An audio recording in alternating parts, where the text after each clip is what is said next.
If you're enjoying these videos, subscribe. Let YouTube know that I'm doing a good job by subscribing to the channel. Plus, you'll get notified when I have new videos coming out. And finally, if you're enjoying what I'm doing, give it a like. Just click on that thumbs up, and that way YouTube knows that you like it, and they'll pass it along to other people that might enjoy my content as well. I really appreciate it. Thank you again. Let's get started.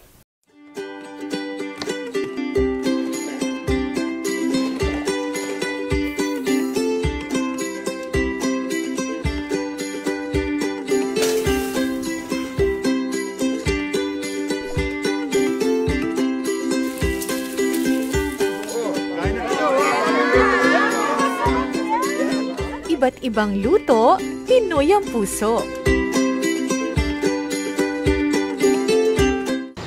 Bilang pagsuporta sa selebrasyon ng Filipino Food Month ngayong Abril 2021, ihahatid namin sa inyo ang isang webinar na siguradong pagkukunan ng bagong kaalaman tungkol sa iba't ibang preservation techniques na maaari ninyong gawin sa inyong mga tanim na prutas at gulay.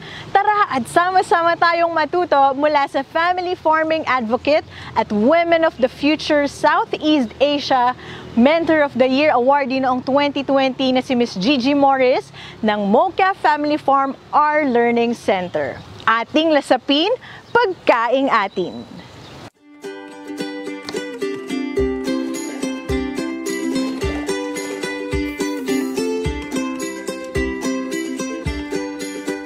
It's demo time! Welcome to Mocha Family Farm Kitchen, ang kitchen ng Ka Gigi's product. Excited na ako na i-share sa inyo ang aming mga sikreto. Promise, dahil bayanihan tayo, dapat i-share din ninyo ang mga matututunan ninyo sa online seminar na to. Tara na, mag-preserve na!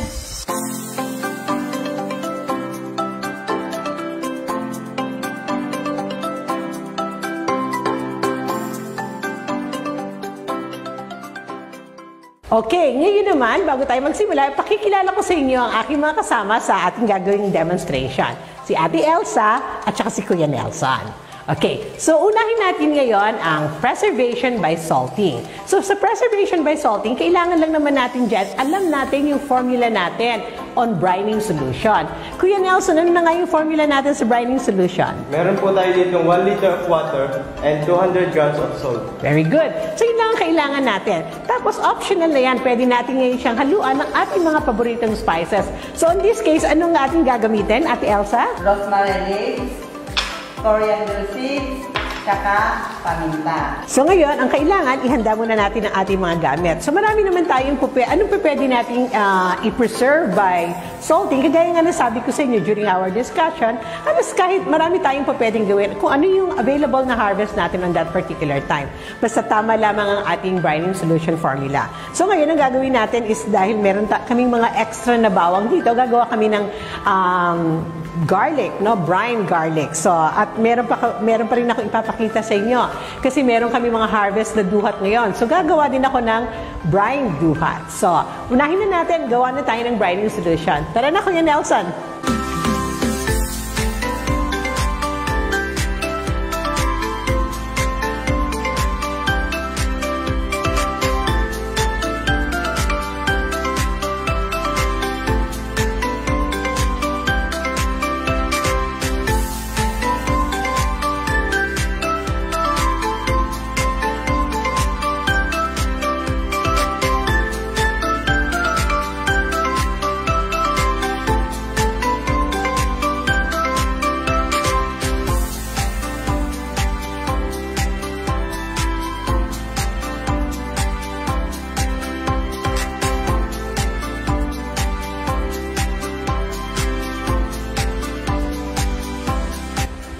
Siyempre,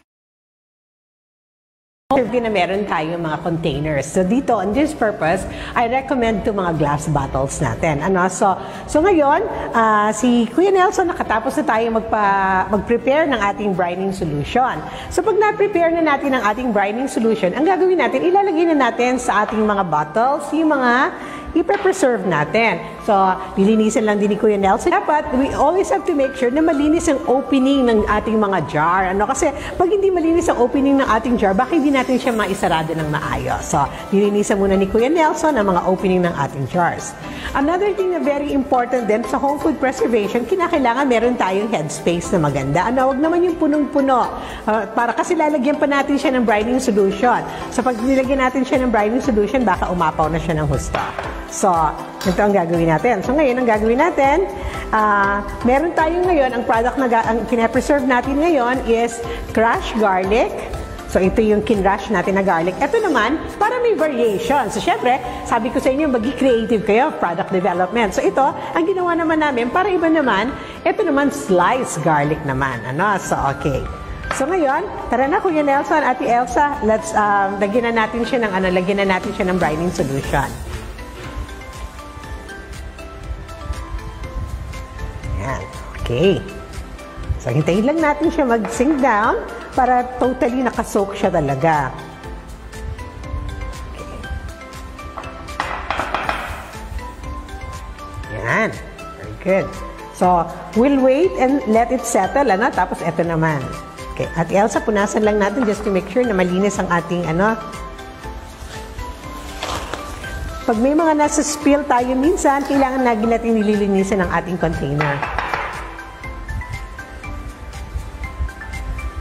Another technique is kailangan, you want to make sure na aalisin natin ang mga bubbles.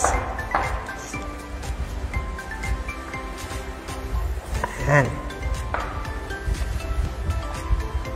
Okay.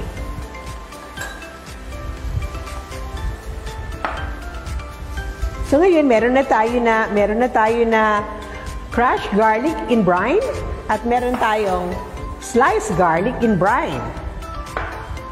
Tapos, try naman tayo ng something different. Kasi ngayon, ang dami-dami ngayong duhat sa farm. So, gawin naman natin, I was inspired, di ba, yung ating mga olives in brine, Sabi ko, siguro pwede din natin gawin sa duhat. So, try natin yung lasa, Pero, I think it would be a good idea, like, yung combination ng saltiness and sweetness ng duhat. So, ngayon, yun ang i-experiment natin. So, never, when you are doing food preservation, do not be scared to experiment. Hindi naman siya for commercial production. Ito kaya nga tawag natin home food preservation. When we do the right amount of brining solution, we're guaranteed that it will last for 1 month or 2 months, even like, depende sa pagkakagawa natin kung wala tayong na isama mga contaminants, it can even last hanggang 6 months. And if you do canning, it can last up to 18 months. Pero yung canning, hindi natin itatakil ngayon kasi medyo mahaba-habang pag-aaral yon. So, but right now, with the salting, dito sa ginagawa natin ngayon, with the brining solution, if you combine it with other food preservation like refrigeration, it will last you for 6 months. So ngayon, ang gagawin natin, sabi ko nga, experiment natin ang ating duhat. Lagyan natin, Kuya Nelson, punuin na natin ang ating jar ng duhat. So, ang duhat natin ngayon, dahil masyado siya, ito yung kagandahan ng food preservation kasi, you can preserve kung ano yung available na bounty in your garden. Sabi nga natin, preserve the bounty of your garden. So kung ano ang meron tayo sa farm, kung anong meron tayo ng excess sa garden, kung alam natin ang iba't ibang mga technique on food preservation, pwede natin siyang gamitin. Kagaya ng pag-usapan natin, hindi naman kinakailangan na isa lang na food preservation. It can be a combination of food preservation technique like salting and drying, hindi ba? So, yun yung mga pwede natin ngayon. So, ngayon, for this demonstration purposes, ang gagawin natin is we'll focus on brining lang muna or salting. Sige, Nelson, lagyan na natin siya ng ating brining solution.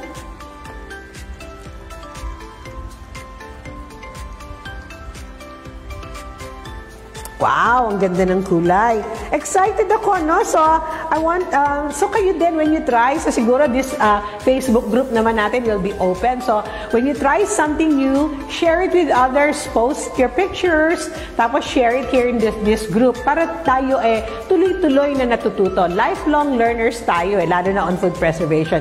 Remember, salting is a really old method of food preservation. It has already withstand the test of time. Yung mga ninuno natin, ito mga kauna-unahang paraan nila ng pag-preserve at pagpapahaba ng buhay ng mga ani nila. So, ito, nagawa natin ngayon. So, ngayon, gagawin natin, kailangan, another thing, no, na importante is yung seal. No? So, kailangan sarado natin siya ng ayos. So, tara na, Ate Elsa, Kuya Nelson, isarado na natin ang ating mga nagawa. Yan. Okay. Tapos, meron din pala ako dito pa na peppercorn. Itong peppercorn na to, ito yung ating mga paminta. This is from Villela's Farm sa ating kaibigan si Myla Villela Torreja. No? So ngayon, ang ating, dahil meron siya mga naibigay sa akin na peppercorn, gusto ko gawin natin, i-try din natin siya, i-brine din natin siya. No? So, ilagay ko na siya rito sa container, tapos may natin na pa tayong brining solution. So, sige nga, Kuya Nelson, lagyan din natin siya. Yan. See? So ngayon, meron tayong fresh peppercorn. And wala kang makikita sa market na to. Walang nagtitinda sa market ng mga ganito. This is the advantage of growing your own food. Kasi pwede tayong mag-develop at mag-preserve ng mga pagkain natin na typically hindi natin nakikita sa mga merkado.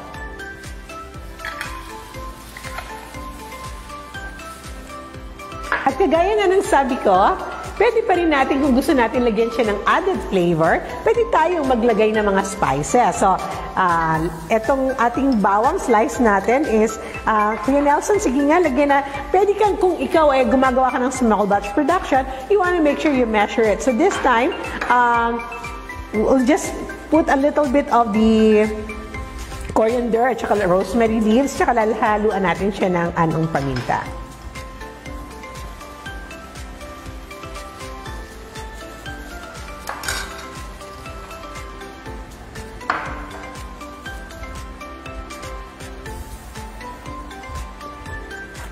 And tapos punuan pa natin ng medyo ano na muna natin, i-shake na muna natin ng konti. Ano? Yan. Para lahat merong ano.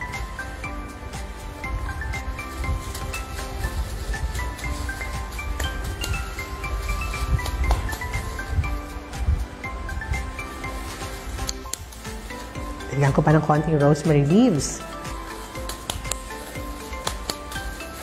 Okay, so kasya pa ba ang ating brining solution, Kuya Nelson? Kasya pa po. Okay, sige. Lagyan na natin.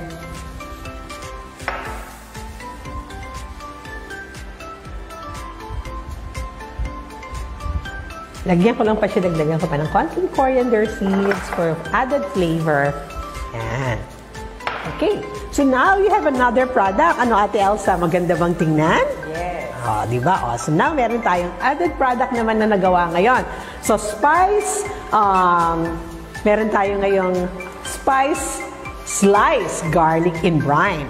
Di ba? So, kagaya na sinabi ko kanina dun sa discussion natin, ano? So, when you know the basic of brining and salting, yung lahat ng pwede nating magawa, marami tayong pwedeng magawa, makakapag-develop tayo ng mas maraming product. So this is whole food preservation. So in whole food preservation, this is for our own food. Nakikita natin mismo at nakokontrol natin kung kailan natin gagamitin. So syempre, pagdating sa mga medyo small batch production and commercial production, medyo meron ng konti tayo mga safety protocols na inilalagay. So medyo ibang pagsasanay naman po yun. Ano? So ang pagsasanay po natin ngayon is for home food preservation muna.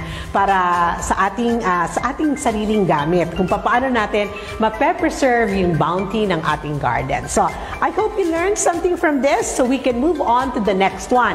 Yun naman po ang ating preservation by pickling.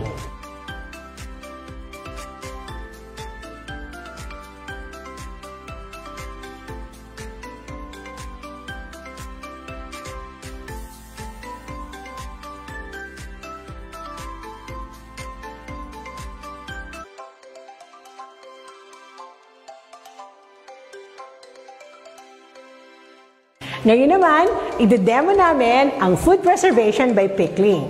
Ano na nga ulit, Kuya Nelson, ang ating pickling solution ratio? Meron po tayo dito 1/3 liter of water and 2/3 liter of vinegar. Very good. So yun lang naman ang kinakailangan nating tatandaan. So, pag gumagawa tayo ng ating pickling solution, kinakailangan yung base natin consistent, no? At least 2/3 vinegar and 1/3 water.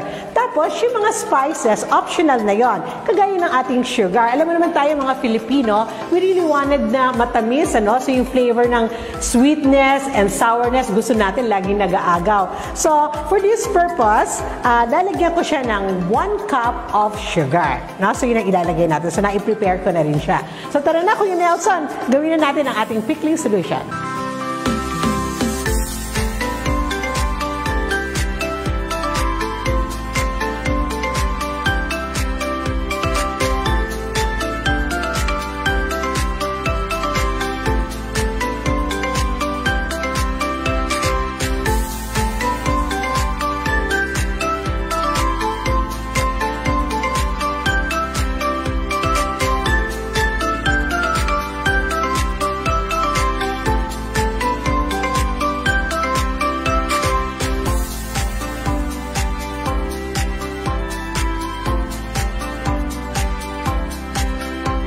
Siyempre, again, preserve the bounty of your garden. So ito, meron kami dito, yun yung mga meron kaming harvest ngayon dito sa farm. So marami kaming mga green peppers at marami kaming mga Indian mangoes right now. So ngayon sabi ko, let's preserve them. Ano? Sabi nga natin, i-preserve natin yung bounty ng garden natin. So ngayon, kanina gumawa na tayo ng ating pickling solution. So gagawin natin ngayon, hahatiin natin siya. Hinati namin ni Kuya Nelson at saka nila Ate Elsa yung ating ginawang pickling solution para tayo ay makapaggawa ng iba't ibang klase. No, sabi ko nga, when you are doing this, do a little bit of the product development. Kasi anyway, this whole food preservation, para sa sarili nating gamit. So, gawa natin ng konting creativity, haluan natin ng creativity natin. So, dito, lalagyan natin siya ng mga spices. So, haluan namin ito ng konting spices. Etong isa naman nating pickling solution, sugar na lang ang hinahalo namin dito. So, dito lagyan natin ng konting spices, Kuya Nelson. At saka konting rosemary leaves. Oops. At tapos haluin lang natin siya. Okay, para yan ang gagamitin natin ngayong base. Ano? So, okay. Eto, meron tayong mga ginawa ng mga slice na Indian mangoes. Ano? So, Ate Elsa, lagyan mo na ito ng ating pickling solution. Tapos, try naman natin. Gusto ko rin naman makapag-try ng ating green Indian mango na meron ding ibang spices. Ano? So, yun ang gawin natin. Kasi, you know what? This is going to be perfect para sa ating mga ensalada. No? So, pag tinabi natin, pwede natin siya gawin mga ensalada later on. Tapos, ito naman, merong spice. So, pwede natin siyang gamitin pag hinahalo natin siya sa ating mga salad. Okay? So, meron na tayong dalawa. Pagkatapos, dito naman, ang innovation naman at creativity na ginawa ko naman dito, kita mo, isa lang ang product natin. Ang product lang natin dito, itong ating mga small green bell peppers. Ano? So, ginawa ko, pwede tayong mag-pickle ng whole. Mag-pickle tayo ng half. So, yung mga halves na siya, no? So, ganito yung ginawa namin, hinati na namin siya. So, green peppers in halves. Pagkatapos, meron naman tayong mga in strips. So, depende kung anong lulutuin ninyo, anong gagawin ninyo, meron ka ngayong option kung gusto mo ng buo, gusto mo ng halves, or gusto mo ng mga nakastrip. Sige, Ate Elsa, lagyan na natin siya. Kuya Nelson, lagyan natin yung ano. Tapos, eto siguro, lalagyan din natin ito ng merong spice din para masaya at masarap. Yan. Okay. Yan. Yes. Yeah.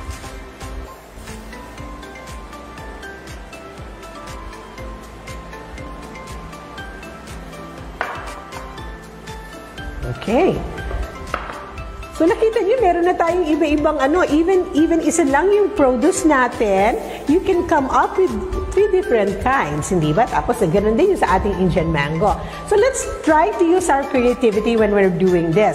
Tapos pala, ito kanina, meron pa kami mga natira, di ba? Nag-demo tayo kanina ng ating garlic and brine. Ngayon naman, mix natin another flavor. We just have to know the different flavor wheels. Ano, kung ano-ano mga flavors yung i-combine natin. Like, syempre, pag sweetness, we get it from a sugar. Pagka sourness, we get it, of course, from our vinegar. Ano, tapos kung ano bang ibang flavor ang gusto natin lagyan ng umami.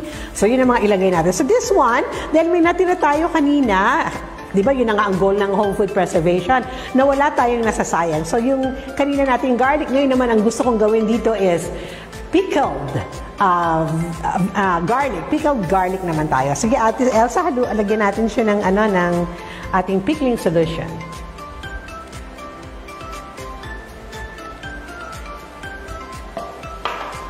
Okay. So, remember, this is home food preservation. But when you are doing like pickling, salting, or brining, hindi mo lamang pinahahaba ang ating produce. Actually, yung ginagawa natin dito, dinadagdagan din natin ng flavor. So this is just food preservation, but it's also adding flavor to our food, to our bounty in the garden. So, just remember, again, just to reiterate, i-recap ko lang, na pag tayo ay nagpipickle, ang importante, we are consistent dun sa pickling solution natin. We can go higher on acidity, but we cannot go lower than that. So, and then, of course, marami tayong iba-ibang source of acid. Marami tayong iba't-ibang klaseng vinegar. So, meron tayong rice vinegar, may sugarcane vinegar tayo. You do not limit yourself from one kind of vinegar. You can mix them, okay? And you can use different kinds. Basta kinakailangan, ang ating ratio palagi, huwag nating kalilimutan, ang basic base natin for home preservation using pickling ay, ano na nga ba solution natin, Kuya Nelson? 2/3 liter po ng vinegar at saka 1/3 liter ng water. Okay, so laging ganun ang ratio natin. Laging 2/3 vinegar, 1/3 water, or you can even go higher on your vinegar. Basta you maintain the acidic environment, and then you add different flavors. No? So you can add different flavors. Like I said, you can add sugar. Pag nag-add ka ng sugar, ang ginawa mo, in-enhance mo pa yung food preservation technique mo. Kasi hindi na lang siya pickling, but you're also like doing sugar concentration as well. Tapos, you can also add different flavors by using different kinds of spices. So yung nagtatanong sa akin, pwede bang vinegar lang at walang water? Yes, of course. Kasi the higher the acidity, the better it is. The longer preservation technique ang ginagawa natin. Yun na nga lang, masyado siyang maasim. So, basta ang minimum nating requirements is 2/3 vinegar, 1/3 water. But if you really want to preserve something in a pure acidic environment like vinegar, pwede naman po. Kagaya po nito mga produkto na ginagawa namin dito. So, this is a pure vinegar base. Tapos po nilalagyan po namin siya ng mga spices. Kaya kagaya po nito, yung aming tinatawag na gold vinegar, dahil pag marami po kaming harvest ng aming turmeric, ginagamit po namin siya at inilalagay po dito. At hinahaluan din po namin siya ng paminta kasi na-activate po ng gusto yung benefit ng turmeric with the addition of the paminta ng peppercorn. So, that's it. So, remember, preserve the bounty of your garden, and you can use food preservation by pickling as one technique. Thank you!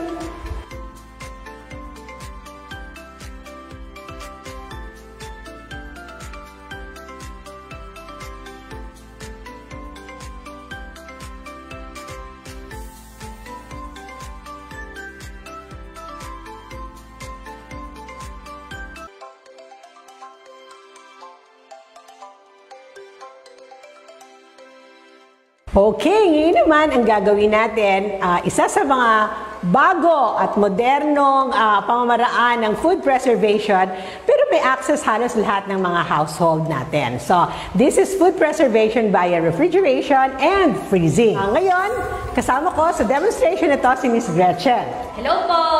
Siyempre, team mo kaya, ano? So, ngayon, ang gagawin natin, yung something na paborito ng lahat at magugustuhan ng lahat. Miss Gretchen, ano gagawin natin ngayon? Ngayong araw po ay gagawa tayo ng mango ice cream. Wow, mango ice cream. So, I'm sure paborito ng lahat ito, walang tatanggi dito. So, ngayon ang panahon ng tagmangga. So, marami tayong mga mangga sa ating mga bakuran, marami tayong mangga sa ating mga farms.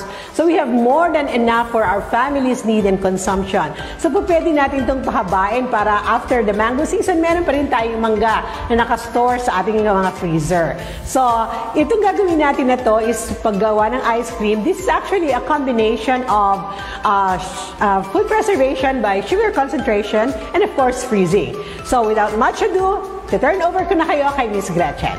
So para po sa ating mango ice cream, ang kailangan natin ay 1 kilo ng ating mangga. So nagtabi lang po tayo ng konti para sa toppings natin. 1 big can ng condensed milk at 2 packs ng all-purpose cream. I-chilled po muna natin. So ilalagay na po natin ang ating cream.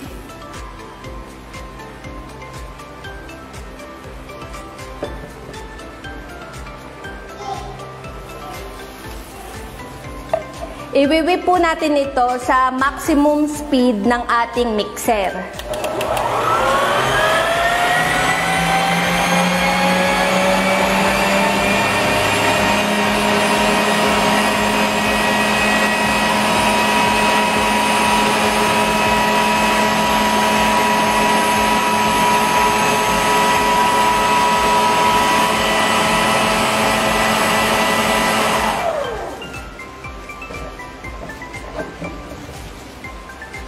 Ngayon naman po ay ilalagay na natin ang ating condense.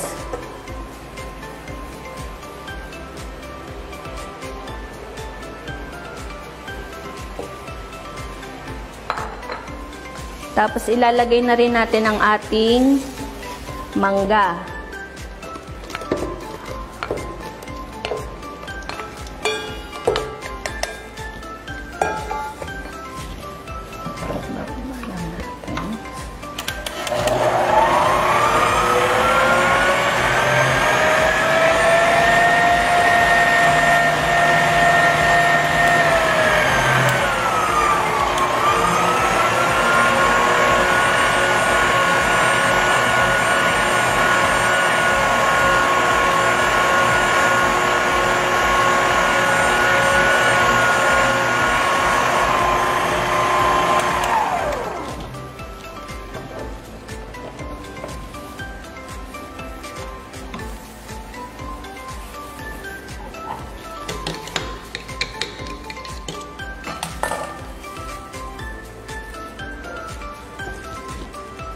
So ngayon naman, itatransfer na natin ang ating ice cream mixture sa ating mga container.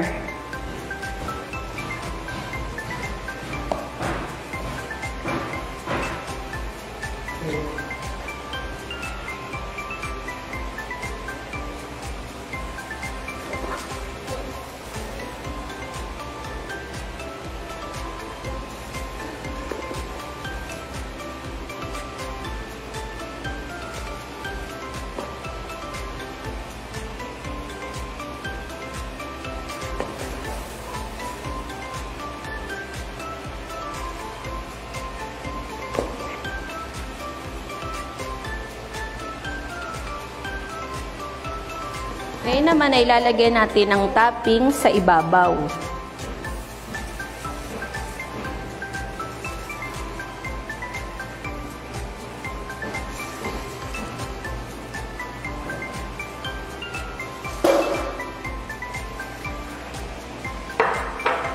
Tapos kokobera na natin.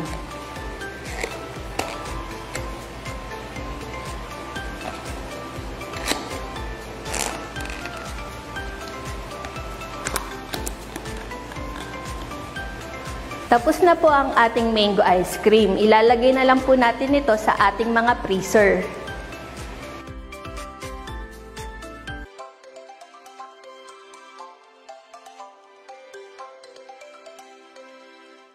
Ang malunggay. Wow! So, siguro po marami kayong mga malunggay sa inyong mga bakuran at kadalasan more than enough for your needs. So, ngayon naman po ipapakita namin sa inyo ang another method of, another way of preserving food by freezing. Ang kasama ko po sa demonstration na to ay si Miss Nika. Hello po.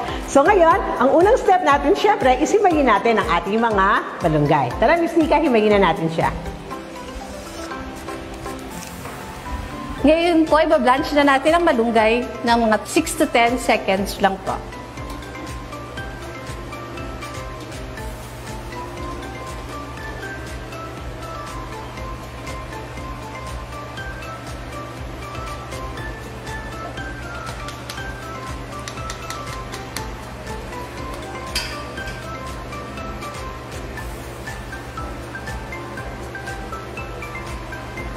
Okay na po to.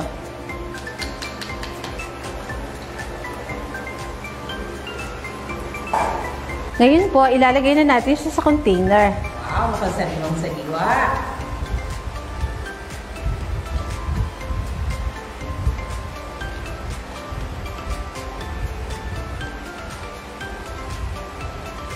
Okay. Tapos may naka-standby lang kayo na water, no? May mamila. And then, Hanggang doon lang sa ano, para ma-cover niya lahat ng water, ma-cover ng water yung ating mga gulay.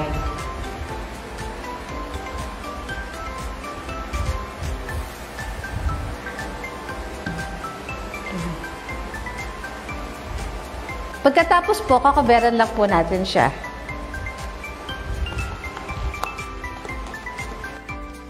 Yan. Tapos ready na rin siya ulit for freezing.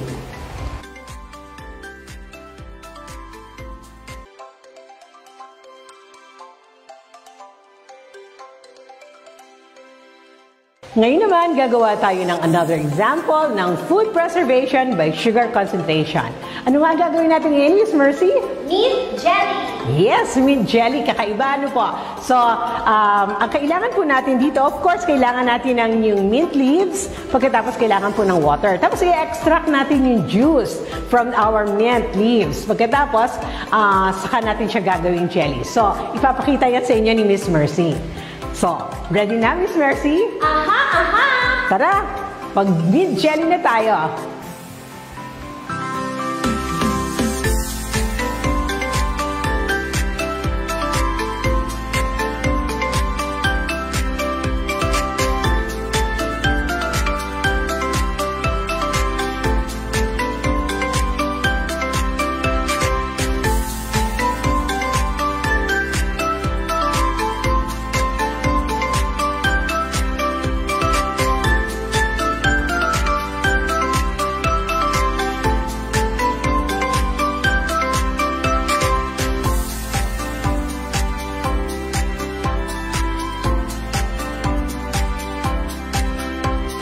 So, matapos natin siyang i-food processor, ano susunod natin gagawin, Miss Mercy? Sasalain naman natin ang juice. Okay. Ang bango na, Miss Mercy. Ang bango, sobrang bango. Mint na mint. Yan. So, now yung juice na yan, yan ang gagamitin natin ngayon para sa ating jelly. Okay, Miss Mercy, ano na ngayon ang kailangan natin para sa ating mint jelly? Mint juice, sugar, pectin, citric acid. Okay, so ready na siya. Gagawin na natin. Also, just to make sure yung gagamitin yung citric acid is food grade. Okay? Ihahalo muna natin ang pectin sa mint juice.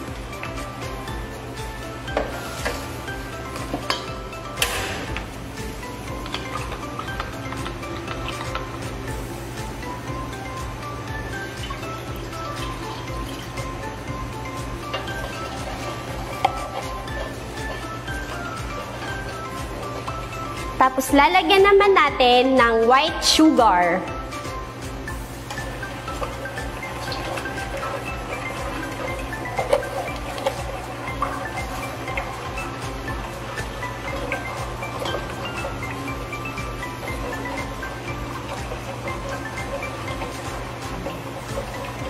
Pag kumukulo na po, ilalagay naman natin ang citric acid.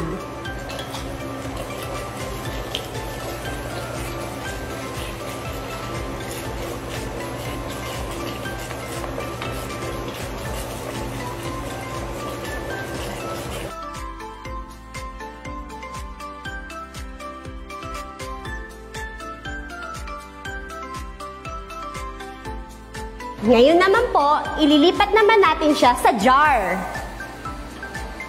So, ano na next step natin, Miss Mercy? Para maganda siyang tingnan, bago siya mag-set, lalagyan natin ng mint leaves sa ibabaw. Oh, talaga naman, hindi ko pwede hindi maganda pag si Miss Mercy yung gumawa.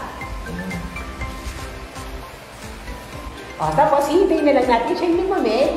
Pagkatapos, pag manamig na siya, pwede na natin siya takpan. Okay, thank you, Miss Mercy. You're welcome, Ma'am Gigi. Okay, bye!